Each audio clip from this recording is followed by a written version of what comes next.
During the enemy's last hours of control in northern Holland, a spirit of wild fiesta reigns in towns and villages freed by the Canadian drive. Behind are the grim years of famine and oppression. The bands play and the people welcome the dawn of a free new day.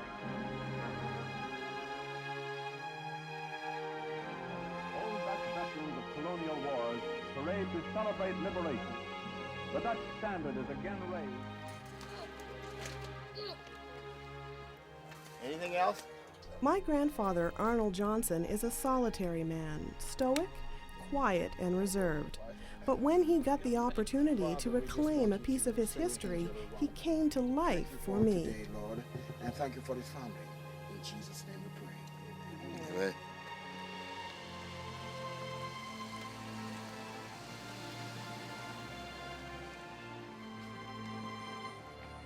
In 1945, my grandfather was one of a handful of African Canadian soldiers who helped liberate Holland from the Germans. And today, he's returning to revisit a part of history he helped write 60 years ago.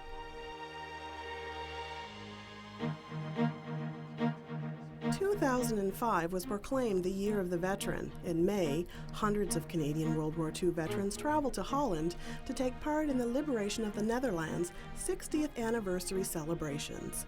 Due to timing and lack of funds, my grandfather was unable to go, and that fact made the local news. I figured I would call Peter Stauffer, the Member of Parliament, and so I did that by email. And when he got back to me by phone, he asked my permission if he could mention Dad when he goes on the news. Someone from ING Direct seen the news clip and contacted Peter Stauffer and said, we would like to do this. We would like to send this veteran over to the Netherlands. On a foggy day in June, my grandfather, father, uncle, and I boarded a plane for Holland.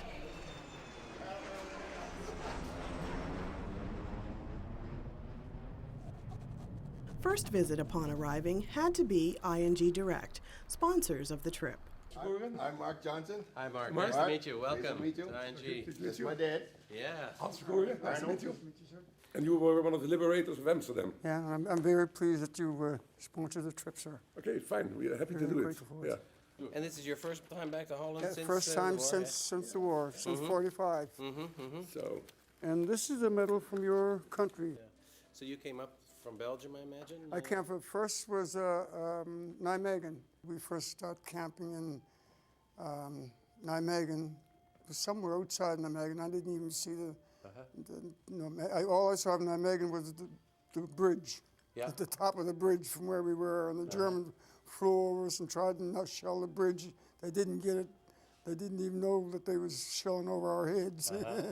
Until one night the aircraft finally found us and did a little bit of bombing. Okay.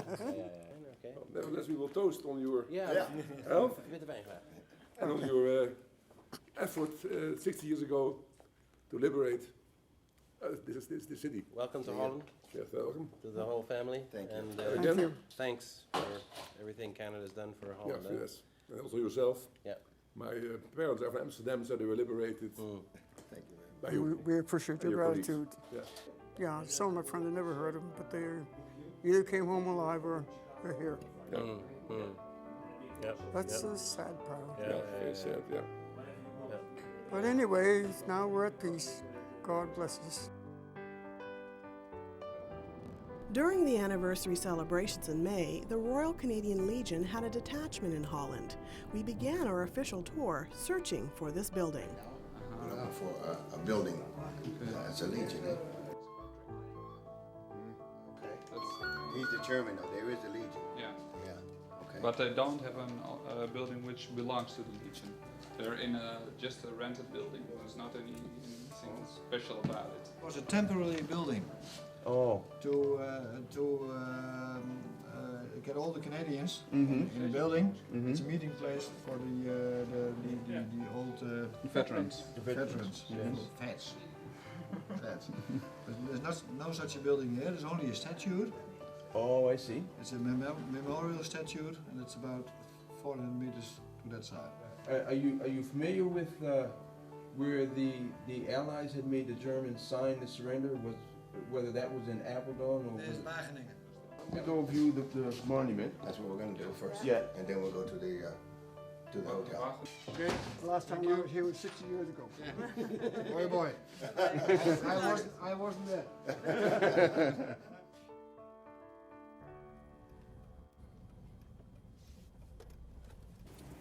Oh yes, we got to get a coat.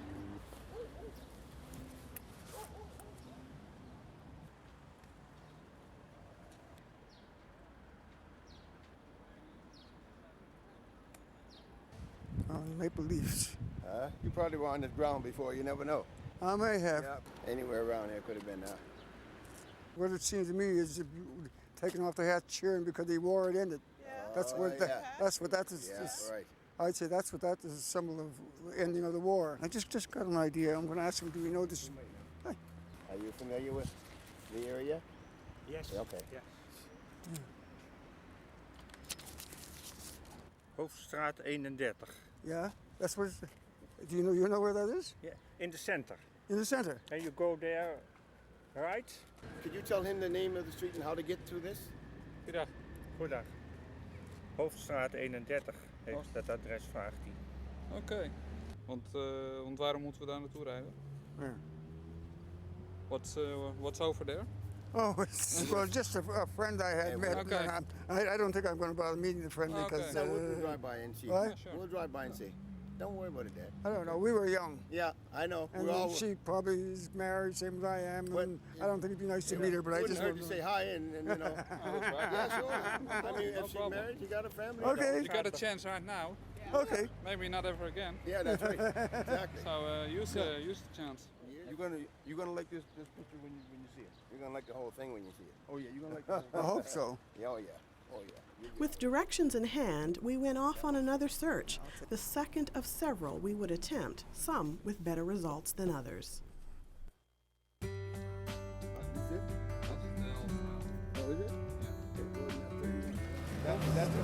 That's the way you spell it? Why? Let me see your book. Yeah, it's the same. Yeah. That's the street. This is the street. Everything, by the looks of the buildings, it's been all changed. All changed. There's probably low buildings here then. Yeah. Well, 31 would be down that way. That's right. How we take a walk down here? Okay. Yeah. Yeah. See the place Yeah. and to see where the number is. Yeah. You know, and see what changes. Probably the number probably never changed. Number probably never No, changed. because No. of the street, right? Oh, yeah, there's 2733. Yeah. 31. Yeah. All apartment building. Uh-huh. All apartment. Yeah. This is all new since I was here. Yeah. Just a house before, but What? but it's nice that you. Well, we found the spot. It's a big apartment where that house once stood. So I'm not really disappointed. This might be up there waving. Grampy wasn't able to find his wartime girlfriend or members of the Dutch family he stayed with 60 years ago. We thought we'd have better luck locating the surrender document. It's nice to see it anyway. Sure, the area. After nearly 6 years of bitter conflict, a Nazi Germany, beaten to her knees at her own game of war, gives up the struggle. Field Marshal Montgomery accepts the unconditional surrender of those enemy formations opposing his forces. The German delegation will now sign this paper. One by one, the representatives of a beaten mob of gangsters sign the terms which put their hordes completely in the hands of the conquerors.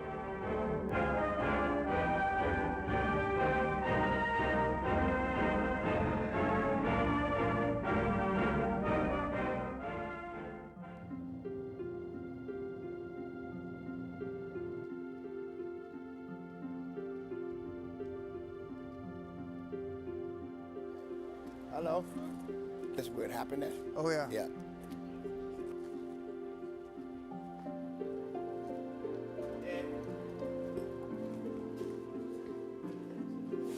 This is history. Picture of the document. There's the document, the picture right there.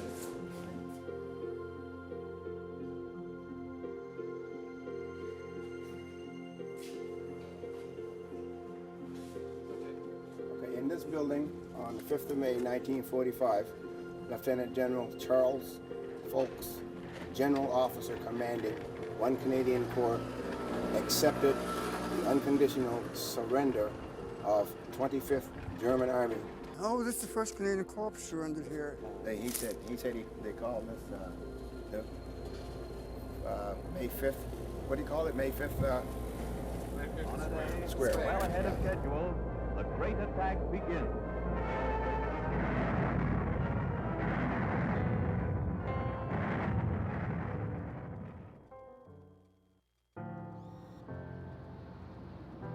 I arrived from England in November. We went to the city of Ghent, or whatever they call it, Ghent, I think in Belgium.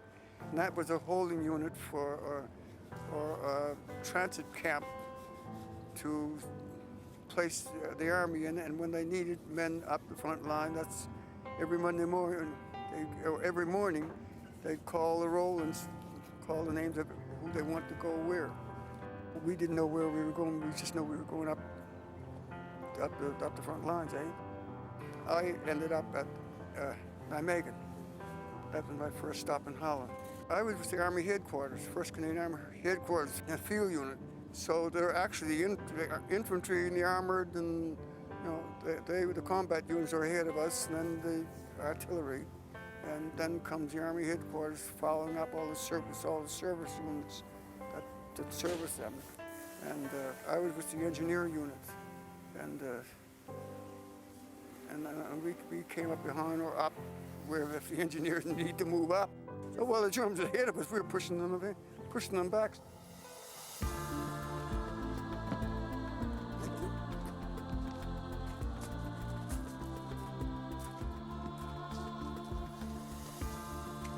He started phoning me and asked his name is Johnson, but I didn't get his name. Nova Scotia Highlanders. Nova Scotia? Lady, yeah.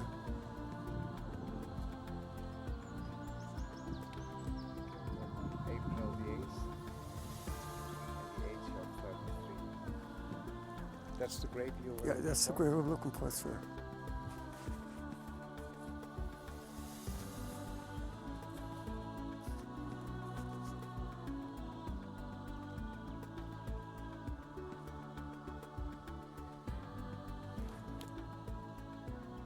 His daughter called in Gardner, and she got my address somehow, and she told me her father got killed over there, and she told me what cemetery he was in and what unit he was in North Nova Scotia. And so I told her I'll try and get there and visit his grave.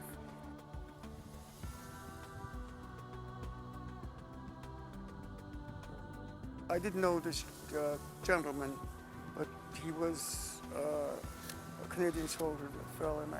Well, that's the tradition of the Army, you saying farewell to a former comrade.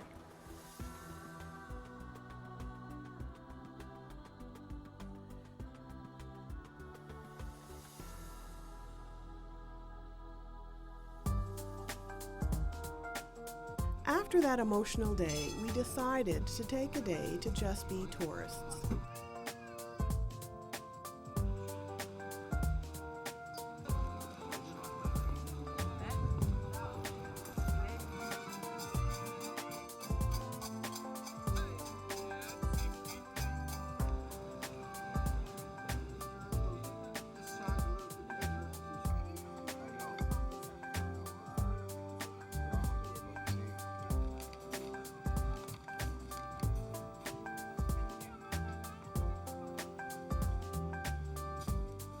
$5.51 Canadian. Not bad.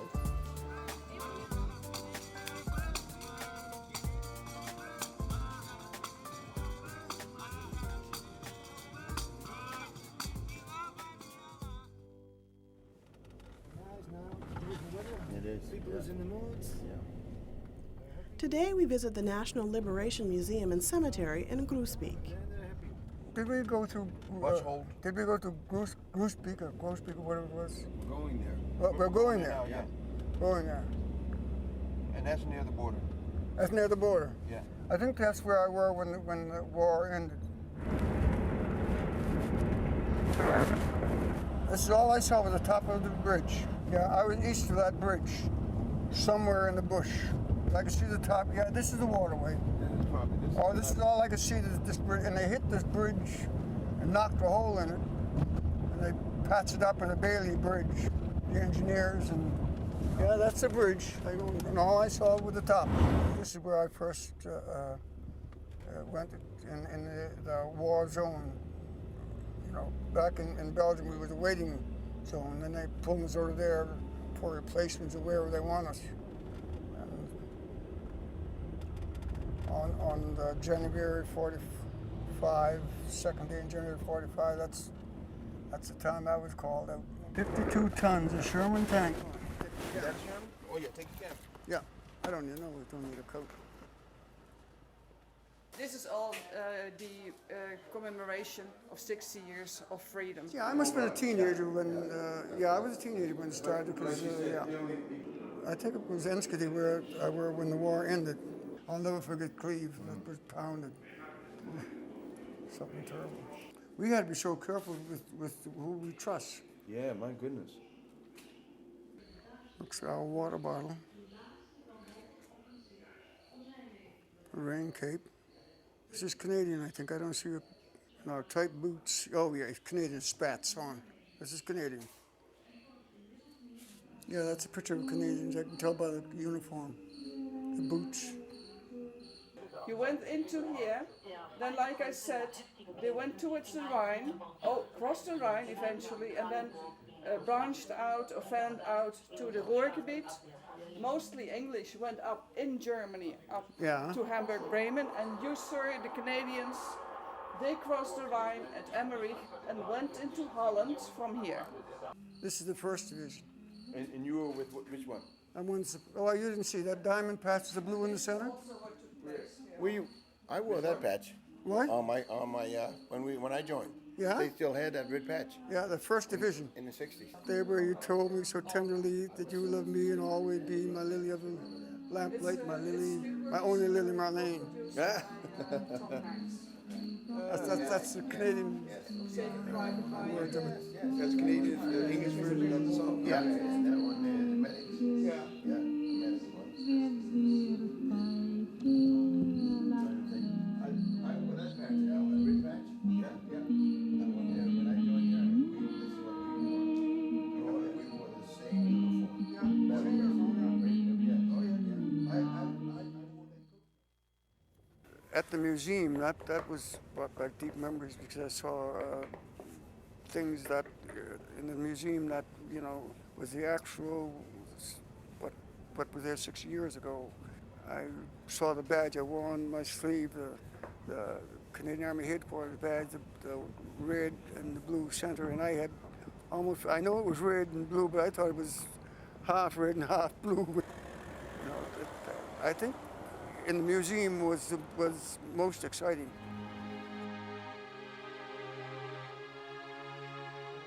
I lost only one friend I remember asking someone about. It was a young fellow from Cape Breton by the name of Melanson.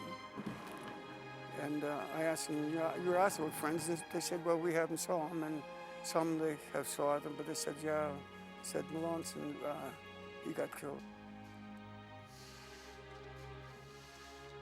We've been hearing stories from Dad all of our lives. And what was so unique was the stories that he's told. I was able to see them on video, I was able to see them in artifacts, and I was able to see them in people. And that was touching for me, really touching. When I seen the excitement on Dad, when Dad began to look at maps and began to look at artifacts and landmarks and reminisce and see the excitement, and to see him going and looking for specific addresses, and that excitement in him excited me. It was very exciting to just watch him, view some of the things that he's done, where he's been, and just to be with him. I mean, he's 80 years old. It just was overwhelmed being with, Dad had mentioned that he didn't really see all that much because in military, of course, you're moving and you're doing this and you're doing that. I thought about the fact that when he got into towns, he said he went into Apeldoorn and he went into Enschede a couple of times. I guess this is where he found those people that Al was talking about. And I really wanted to find some of those people, at least even one. It was still worthwhile, yes. My thoughts are in the future. Even in the planning for this trip, my thoughts were in the future. And this is taking place in June 2005. And this is all about Dad, it's for Dad, but it's Dad's gift to his future generations. I'm just glad that we can do what we're doing right now for our kids. They'll be able to see this. I mean, Dad's 80 years old again, and you know, they'll be able to look at this, what we're doing right now, and say, hey, you know, we were there with our father. And I'm really pleased that it all happened. I'm really grateful to ING. We thank you very, very much for making all this happen for our father. I thought it was great to have my two sons with me to take care of me. I'm glad that they were here, you know, and see this land that I was served in during the war. I'm not that brave, but you know that people were dying all around you. I guess I just wanted to go. I know there's people dying. I mean, you know, at 19, you know what's going to happen in a war. People's going to get killed, but I just want to go.